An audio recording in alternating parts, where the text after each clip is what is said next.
Mancini, and I'm going to be going over everything that I'll be covering in open house here in this video for you as well. A little about myself. I'm a die-hard Miami Dolphins fan. I'm an avid golfer. I have a cat named Mifa, and I've been teaching for 8 years. Our daily happenings. Our routine and schedule stay pretty consistent, and on the next slide, you will be able to witness and see our schedule. Our schedule starts with a morning meeting where students will come in and I will have morning writing going, having them practice complete sentences, sentence structure, and writing neatly and with a quicker pace. Following our morning writing, students will then transition into our morning math or morning reading class where they'll either stay with me or go next door to Miss Wells for their math class.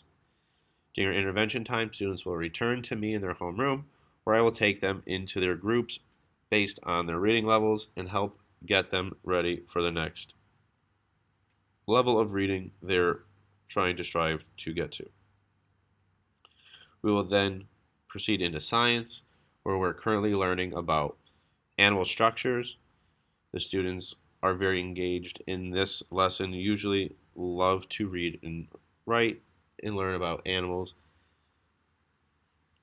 For the next hour and a half, students will be in lunch, special, and recess, and then they will end the day in the opposite class in which they were in this morning. If students were in reading in the morning, in the afternoon, they will be in math, and vice versa.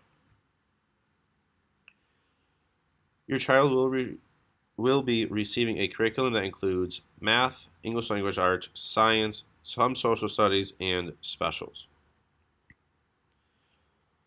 Our reading and language arts program include all major content areas for fluent reading development.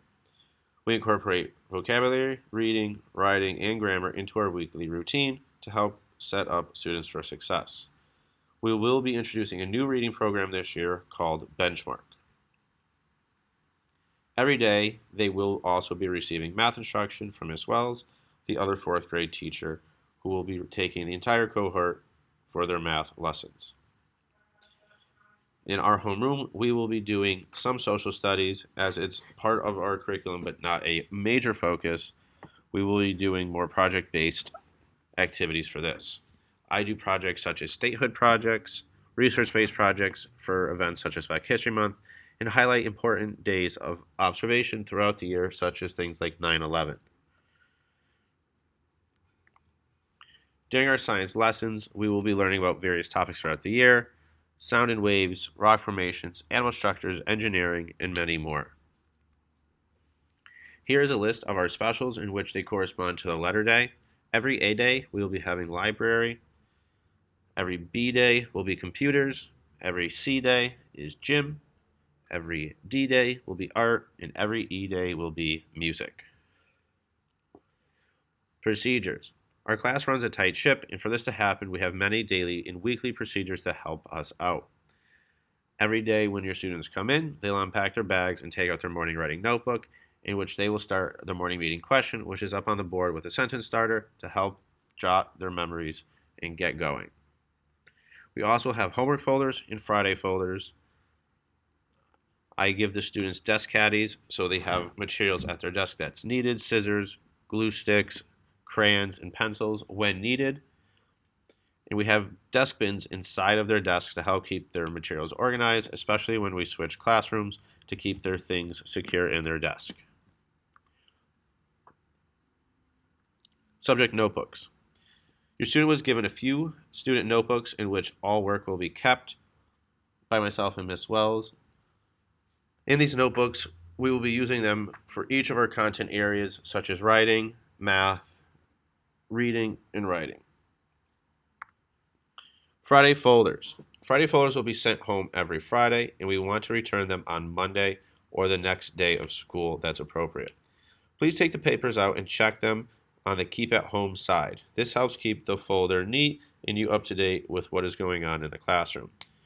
Homework will also come home in a colorful translucent folder that was provided by myself to them. My Mancini's class rules. These are class rules that I came up with, including your students, that we agreed on would be fair for our class. Listen when others are speaking. Do not call out. Always use appropriate language, following directions, walking silently in the hallway to our destination, keeping hands, feet, and other objects to ourselves. Do not deface school property or property of others, as we just received newer classroom furniture in the past 2 years, and we would like to keep it new for future students to enjoy and use. I also implement a cell phone policy, which I offer to hold students' phones and electronics in a bin in my locked desk throughout the day to prevent playing with it, distractions, or other students going in and happen to take them and causing an issue with a lost device.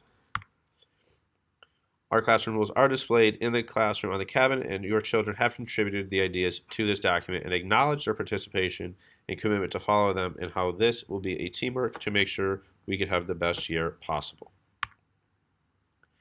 Report card and testing. The grading scale that your child will be assessed is on a 75-25% basis. 25% of the classwork will be with homework, classwork, participation. 75% will be based off tests and projects. The reading test is dibbles, in which I will test for accuracy, words per minute, and the comprehension they are able to use based off context clues. This will be a major focus of reading this year, and the progress I will talk about at parent-teacher conferences. I make sure that I fully take on the responsibility of each student in making sure that they work towards becoming more independent readers. Grade sources. So we do homework, quizzes, tests, projects, journal entries, class participation, informal assessments, center work, and writing assessments. Tests and quizzes will never be given by surprise, and I will almost always send these home on a Friday, so you can be seeing them in Friday folders. Last notes, dress code calls for no hooded sweaters in the building. If dismissal is to be changed from busser or to walker, or vice versa, please have it in writing or send me a note via Parent Square so I have that confirmation and make sure your child is going home the appropriate way. It has been my pleasure. I'm always here for comments and concerns, so please feel free to contact me about anything you'd like. If you'd like to meet with me, simply contact me through Parent Square. My goal is to make every one of you and your children a successful fourth grader and to prepare them for what is in store in the future. Thank you so much.